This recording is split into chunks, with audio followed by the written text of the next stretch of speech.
Mighty Australia T20 world cup के race से बाहर हो चुकी है। ये आपने कब सोचा था कि ऑस्ट्रेलिया के साथ ऐसा होगा?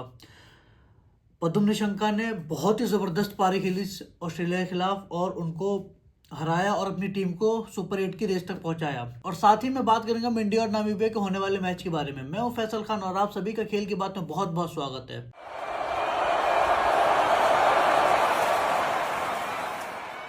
चलिए let's start with Australia first.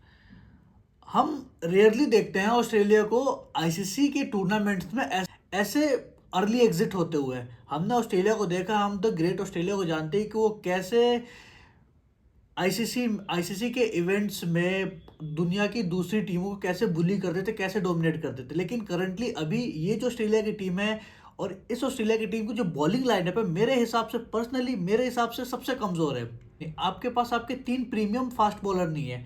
Mitchell Starc retired हैं, Josh Hazlewood injured, PAT Cummins injured, और अभी आपके पास बचता कौन है? नेथन एलिस जो कि थोड़े से डिसेंट है, जेवियर बार्लेट, स्पेंसर जॉनसन और कुछ प्लेयर्स हैं। लेकिन ये उस कैलिबर के प्लेयर नहीं जिस कैलिबर के इनके 3 प्लेयर्स थे। तो आई थिंक इनकी बॉलिंग लाइनअप बहुत ही वीक थी। अगर हम इनकी स्पिन गेंदबाजी की बात करें तो एडम जैम्पा जो कि अच्छे हैं, उसके अलावा और कौन है? नेथन कूनरमैन, कूपर कैनोली, ये उतने बड़े नाम नहीं है और इन्होंने इंटरनेशनल लेवल पे इतना कुछ खास करा नहीं है। आई गेट इट कि उनके पास पोटेंशियल है लेकिन उतना एक्सपीरियंस नहीं है ना। तो ये ऑस्ट्रेलिया की बॉलिंग लाइनअप अभी तक की जितनी भी ऐसे इवेंट्स में उन्होंने पार्ट लिया है, सबसे कमजोर बॉलिंग लाइनअप है।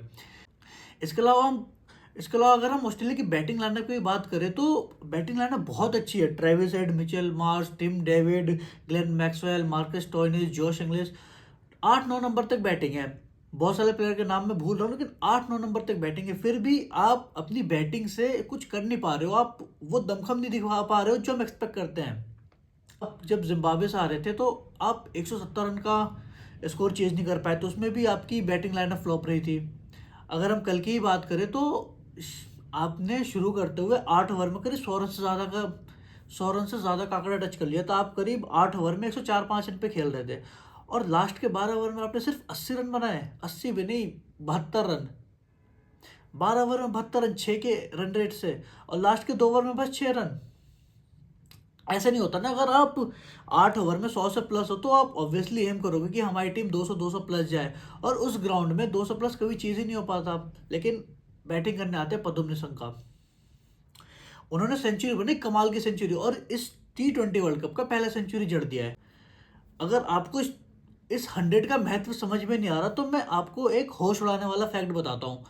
आज से पहले कभी भी किसी प्लेयर ने ऑस्ट्रेलिया के खिलाफ T20 वर्ल्ड कप में कभी सेंचुरी नहीं बनाई। अब मेरे ख्याल से आपको समझ में आ रहा होगा कि ये सेंचुरी कितना इंपॉर्टेंट है और किस कैलिबर का नॉक है। जिस तरह से उन्होंने खेला, वन हैंडेडली मैच को श्रीलंका की तरफ कर दिया और श्रीलंका इस जीत के साथ बहुत ही इजीली सुपर 8 की रेस तक क्वालिफाई कर जाती है।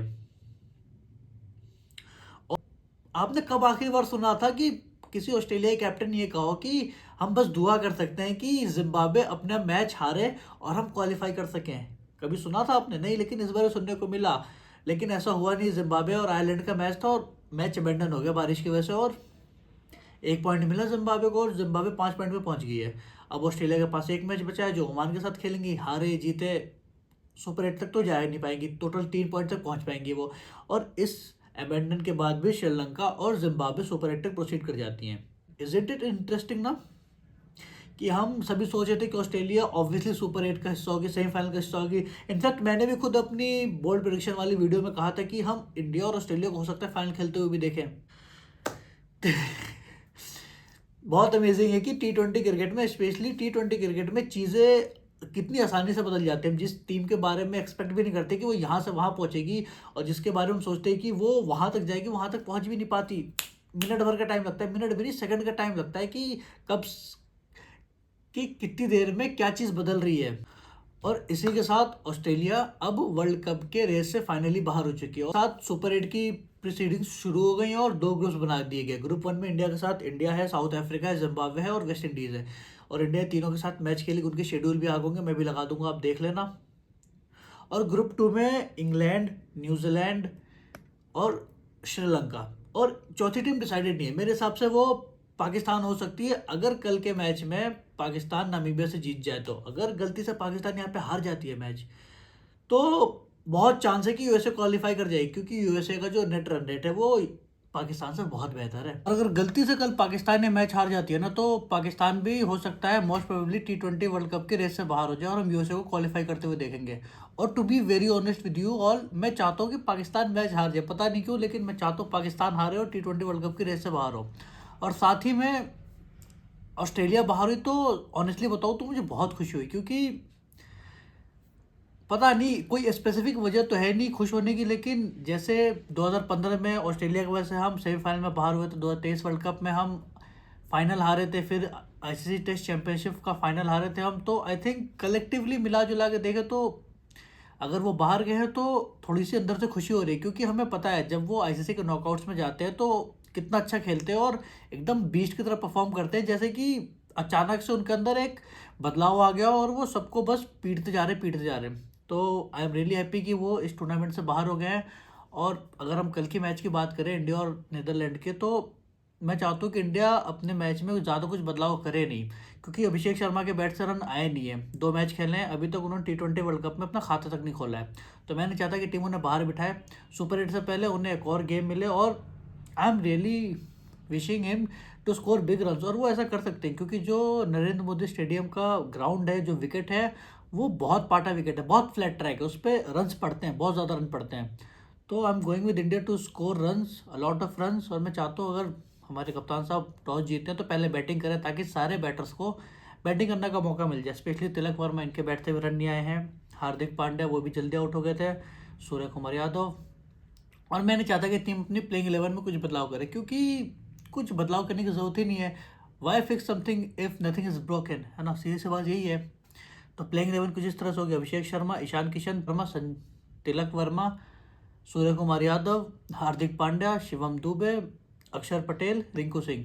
ये कुछ 8 नंबर तक बैटिंग होगी हमारे पास। उसके बाद मैं चाहता हूँ हर्षदीप सिंह को टीम में वापस बुला लिया जाए, और अनफॉर्चुनेटली कुलदीप यादव को बाहर जाना पड़ेगा, क्योंकि जो स्टेडियम है ये अंडरलाइट, यहाँ पे बॉल मूव करते हैं, हमने आईपीएल में भी देखा है और देखते हैं कि अंडरलाइट थोड़ी बहुत मूवमेंट होती है। तो इस वक्त में हर्षदीप सिंह को लाना सही रहेगा, क्योंकि न्यू बॉल से वो विकेट लेने का काबिलियत रखते हैं। ऑफकोर्स T20 में इंडिया के लिए सबसे ज़्यादा विकेट उन्होंने ही लिए। तो ये कुछ प्लेइंग 11 होगी, और लास्ट में वरुण चक्रवर्ती। तो कुछ इस तरह से प्लेइंग 11 होगी, ज़्यादा कुछ बदलाव करने की ज़रूरत है नहीं। बेहतर ये रहेगा कि जिस प्रिपरेशन के साथ आए, जिस प्लानिंग के साथ आए, और सेम प्लानिंग के साथ आप आगे जाओ, आगे कंटिन्यू करो, क्योंकि आप एक मैच की वजह से अपना प्लानिंग वगैरह चेंज नहीं कर सकते। तो अगर आप टॉस जीतते हो तो पहले बैटिंग करो, आपके बैटर को अपॉर्चुनिटी मिलेगी रन बनाने की। और स्पेशली अभिषेक शर्मा, जिन्होंने खाता नहीं खोला है, वो इस मैच में रन बनाए और आने वाले मैचेस में रन बनाए। और all the best to team India. बाकी मिलते हैं आप लोगों से अगली वीडियो में। हाँ, और मैं डोमेस्टिक क्रिकेट पे भी नज़र रख रहा था, मैंने देखा कि उसमें मोहम्मद शमी बहुत अच्छा कर रहे हैं, साथ में आकिब ने भी कंटिन्यूसली विकेट लिए जा रहे हैं, लगातार विकेट चटकाए जा रहे हैं। अगर आप लोग इंटरेस्टेड हो इस टॉपिक के बारे में, तो मैं आने वाले वक्त में इस पर ज़रूर बात करूँगा। और साथ में के के आर पे बहुत बड़ा सवाल रहेगा, क्योंकि हर्षित राणा इंजर्ड हो गए और रिपोर्ट चाहिए कि हो सकता है वो आईपीएल के लिए अवेलेबल ना हो। साथ में मुस्तफिजुर रहमान वो बाहर हो गए हैं। उसके अलावा मतीशा पथिराना जो कल के मैच में इंजर्ड हो गया, तो इनकी बॉलिंग लाइनअप पूरी तरह से हिल गई है। तो अगर आप चाहते हैं इस पर मैं वीडियो बनाऊँ क्या क्या रिप्लेसमेंट ऑप्शन हो सकते हैं और के किसके बारे में सोच सकती है, तो please do let me know in the comments. Till then see you, ख्याल रखें अपना, बाय बाय।